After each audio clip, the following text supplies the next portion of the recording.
बाबू सलाह।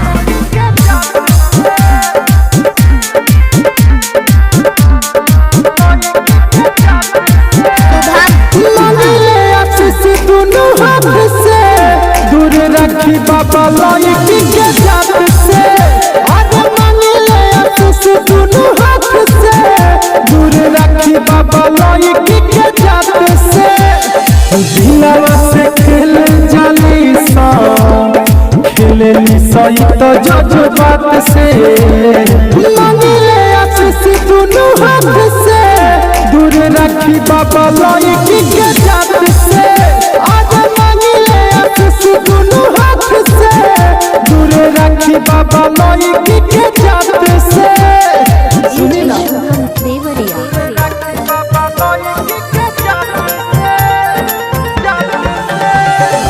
Music director टुनटुन बाबू सलाह।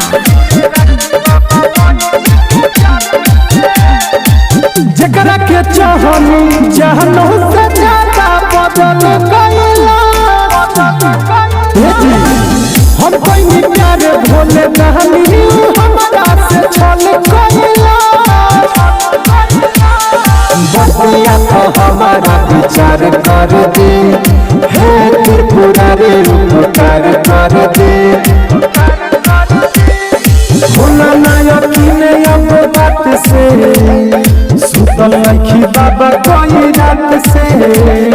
मांगले आशीष दोनों हाथ से, दूर रखी बाबा लड़की के जात से। आज मांगले आशीष दोनों हाथ से, दूर रखी बाबा लड़की के जात से।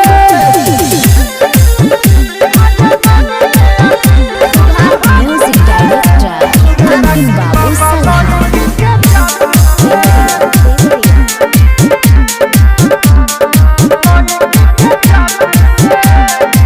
प्यार दोबारा अब होके न कब सुनी रंजन के। ए बाबा इतने कृपा करी भोले बिहारी भूटान पे। दीवाना दीपक के इन सब कइला, भइल बा गलतिया तो माफ कइला। शुभम देवरिया केहू बुझल न दिलवाला से, मन भर गइल दिल सौगात से। मांगले आशीष दोनों हाथ से, दूर रखी बाबा लड़की के